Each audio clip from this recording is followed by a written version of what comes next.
Vamos elevar nossos pensamentos a Deus, a Jesus, aos sagrados orixás, rogando que nos ilumine para mais essa conversa, para que ela seja luminosa e proveitosa a cada um de nós. Bom, eu acho que não é preciso dizer que temos vivido momentos sombrios.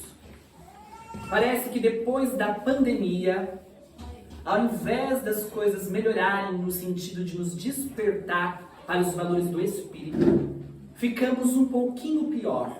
E eu vou falar ficamos no coletivo porque é quase a totalidade dos irmãos da Terra, no sentido de estarem em desalinho e desequilibrados. Seja no quesito da depressão, seja no quesito das psicopatias que têm surgido cada vez mais. E aí a gente se pergunta, aonde iremos chegar? Já sabemos que estamos no auge da transição planetária, sabemos. E é no auge da transição que o amor se esfria quase na sua totalidade. Jesus já dizia, e quando o amor estiver quase totalmente frio, eis chegados os tempos. Mas nós que estamos aqui dentro da Umbanda, buscando o divino, buscando Deus e suas forças, precisamos estar vigilantes para que o nosso amor também não esfrie. Porque senão a gente fica no mecânico. Eu trabalho na Umbanda desde que eu nasci, desde que eu me entendo por gente. E aí eu também tenho que tomar um cuidado para não estar aqui dentro no mecânico. Ah, é porque é um hábito da minha vida, não sei viver de outro jeito. Eu tenho que tomar um cuidado. Eu preciso realizar este trabalho, acima de tudo, com amor. E nós precisamos estar vigilantes neste sentido. E também no dia a dia, para que a gente não comece a achar que todas essas perturbações sociais são normais. Porque a primeiro momento nos choca, daqui a pouco a gente se acostuma. É igual com a pandemia que eu acabei de falar. Lá no início a gente se chocava, daqui a pouco é tudo normal, daqui a pouco é balela, daqui a pouco a gente está vivendo como se fosse natural conviver com o mal. Claro que diante de um planeta de expiação e prova, o mal é presente, mas não deve ser recorrente por toda a eternidade. Precisa ter um basta, porque somente o bem é eterno, somente o bem é eterno. E vou dizer mais, a gente acha que o mal é a maior força que tem no universo, mesmo de forma inconsciente, porque a gente acha que o nosso planeta é o centro do universo. Então tem gente que se pergunta, será que um dia o mal vai se acabar? Olha para o universo, olhe para o nosso sistema solar. O nosso planeta é um dos últimos planetas mais materiais que temos no sistema solar. Cada planeta, como eu falei semana passada, existe um Cristo, né? Um coordenador. Imagine o poder de Cristo, desses Cristos. Só no nosso sistema solar nós temos quantos? Quantos planetas? Fora que nas minhas contas existe ainda um substituto. Porque quando Jesus veio para a Terra, alguém ficou ali. E se no nosso sistema, né, social, político, nós temos presidente e vice, imagine se no plano espiritual não vai ter. Então nós temos sim todo o amparo divino, mas também nos cabe fazer a nossa parte. Somos areinhas, sim, somos areinhas, somos formiguinhas, mas que no conjunto viramos um grande oceano, viramos uma grande comunidade, que se trabalharmos em conjuntos podemos fazer o melhor acontecer. Todas essas perturbações no qual tantos e tantos já previam, no qual Jesus também fala no sermão profético, era para nos alertar, para ver se a gente acorda. A profecia, ela não existe para acontecer. Parece uma heresia, né? A profecia não é para ser realizada. é para avisar. Mas somos crianças teimosas, que o pai fala, não põe o dedo na tomada. E o que a gente faz? Vai lá e põe o dedo na tomada.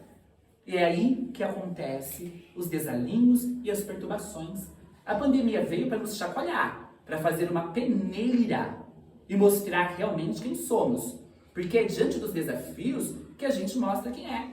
Lembra que muitos saíram comprando tudo no mercado, comprando 10 sacos de arroz, 20 sacos de feijão, sem pensar se faltaria para o outro. E graças a Deus não faltou. Não é? Ou sair ali fazendo discrepâncias, contaminando o outro, sem o mínimo de respeito. Porque tinha pessoas, sim, que sabiam que estavam com o vírus e saía. Uma coisa é você contaminar sem querer, o que acontece diante de uma pandemia. Outra coisa é você não ter um mínimo de responsabilidade e empatia com o próximo. E é o que aconteceu. Aquele que não tinha muita fé se desequilibrou. Quantos desalinhos nós vimos diante da pandemia? E como eu falei, só se estendeu. Olha o que está acontecendo nas escolas, com os nossos jovens, com as nossas crianças. As sombras parece que têm tomado o planeta. E nós temos o quê? Permitido sintonizar com essas forças. Permitido sintonizar com essas forças. Os nossos jovens, as nossas crianças, estão perturbadíssimas. Os consultórios estão lotados de crianças e jovens, os consultórios psiquiátricos e psicológicos. Uma conhecida não está conseguindo vaga para o filho, no convênio, porque está com a demanda grande. Olha o desalinho social que estamos sofrendo. E isso me faz lembrar a hora derradeira. Semana passada nós falamos, né? Da hora derradeira do Mestre Jesus, diante da cruz. E quando ele desencarna, nos conta os evangelhos que o céu fica como? Escuro. Parece que as trevas tomam a terra. Os discípulos se desesperam e fogem. Só sobra quem? Maria, mãe de Jesus, Maria de Magdala, Maria de... Ai, como que é? Arimateia, né? Enfim, algumas Marias ficam ali, não é verdade? Só mulher. João Evangelista, José de Arimateia, na verdade, que na verdade não é Maria, me desculpem, ó, trocando José por Maria. José de Arimateia, que era, né, um grande influenciador, ele que faz Jesus sair da cruz e leva Jesus ao túmulo, porque seus discípulos não tiveram a coragem de seguir. Sumiram. E digo mais, como eu falei semana passada, João só ficou ali porque era jovem. Jovem não teve muita coisa não. Parece que quanto mais velho a gente vai ficando, mais medroso nós ficamos, né, diante da vida. Deveria ser o contrário, né? Mas parece que não, os jovens têm aquele impeto. Mas vocês pensam naquele momento aonde Jesus era a esperança e de repente fisicamente está morto. Olha o abalo que aquela sociedade nascente cristã sofreu. Aqueles que tinham a sua fé ali vacilante, se desalinharam. Judas, que só pensava no dinheiro e achou que Jesus ia fazer uma revolução ali diante daquela prisão, quando vê o mestre morto, o que faz? Se mata. É o desespero. Cada um, no momento de desespero, age de uma forma. E geralmente a gente não age da melhor forma. A gente age sempre de uma forma negativa. Porque nós somos mais propensos ao negativo, infelizmente. Mas, a esperança é força viva. E é a única capaz de nos abrir caminhos para a libertação. Precisou de uma pecadora chamada Maria de Magdala, Maria Madalena. Precisou de uma pecadora que os evangelhos nos contam que Jesus tirou 7 demônios, olha isso, dela. Precisou que a esperança dessa mulher abrisse caminhos para que Jesus pudesse reaparecer. Porque Vocês sabiam que para que haja o processo de materialização física dos espíritos, precisa de toda uma sintonia com a espiritualidade superior. Não que Jesus não fosse capaz de si só. Jesus era capaz. Mas ele havia perdido o corpo físico. Porque aqui nós não vamos entender a ressurreição como a volta do corpo físico. Nós, como espiritualistas, não entendemos assim. Jesus volta ressuscitado em espírito. Jesus revive a sua luz para a eternidade. E isso não cai, isso não faz com que caia o mérito de Jesus. Muito pelo contrário. Como diz a música evangélica, porque ele vive, eu posso crer no amanhã. Jesus mostra que há vida além da vida.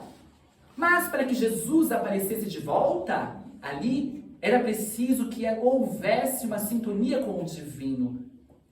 Algo que se perdeu com o desespero de quem? Dos discípulos.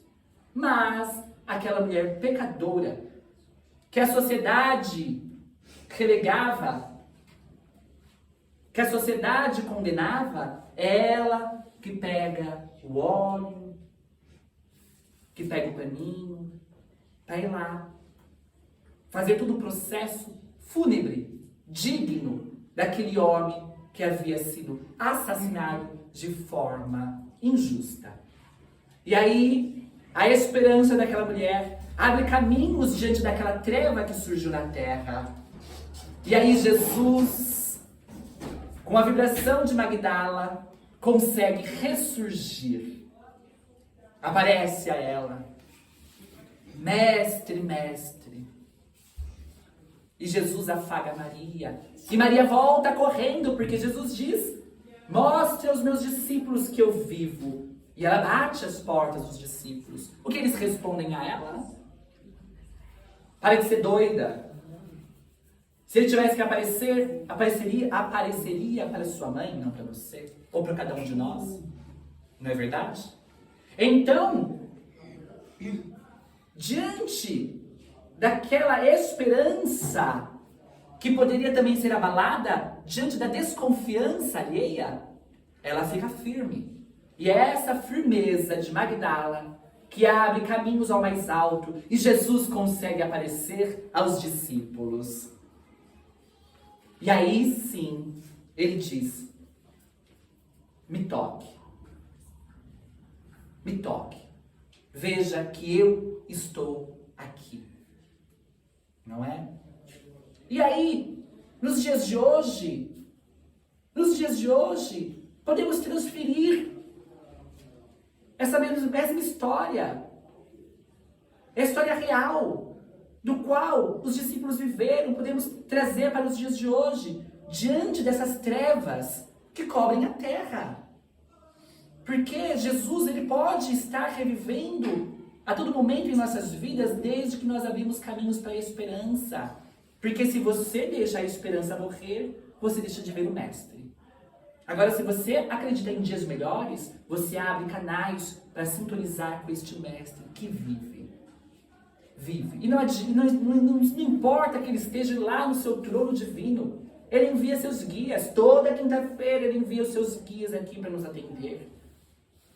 Para quem vocês acham que os guias aqui trabalham? Para Jesus, para os orixás. Para Jesus, para os sagrados orixás. E eles vêm aqui nos animar, fortalecer a nossa esperança. É fácil? Não é. Porque o mundo tem sofrido abalos energéticos complicados. Terça-feira a gente estava tudo assim, né, Pri? Pri mandou mensagem para mim, a gente estava conversando, eu estava meia ruinzinha fisicamente, parecia também que parece que a gente... Alguém mais aqui na terça-feira estava ruim, gente? Porque olha, lá no salão estava todo mundo estranho, parecia que tem uma energia estranha na terça-feira, mas nós estamos assim. E não podemos desanimar. Precisamos insistir, orar e vigiar. Como eu falei que nós vamos falar muito este ano sobre a vigilância e a oração. Para que a gente não caia na desesperança, igual caiu os discípulos. E olha que conviveram com o Mestre durante 3 anos. Viram milagres. Imagine Pedro. Pedro andou sobre as águas. Deu uma caidinha, mas Jesus segurou e colocou no barco de novo. Pedro viu Jesus transfigurado. Viu Moisés, Elias. E mesmo assim nega Jesus, mesmo assim abandona Jesus. Mas se desperta, porque errar é humano, faz parte. E que isso também fique de exemplos para cada um de nós. A gente pode dar uma erradinha, a gente pode ali cair na nossa fé, só não pode persistir na ignorância e na perturbação e no desânimo. Um dia basta. Aí a gente vê que não funciona, que só piora, sacode a poeira, levanta, mestre, ressuscite a tua luz em meu espírito. Vamos ressuscitar a esperança a cada dia, para que a gente possa realmente viver a vida do Espírito, mesmo estando na Terra, na certeza de que o mal passa. Não importa se a gente vai viver mais 1000 anos com tantas e tantas perturbações, uma hora ela passa, porque somente o bem é real. O mal, na verdade, é desobediência do bem.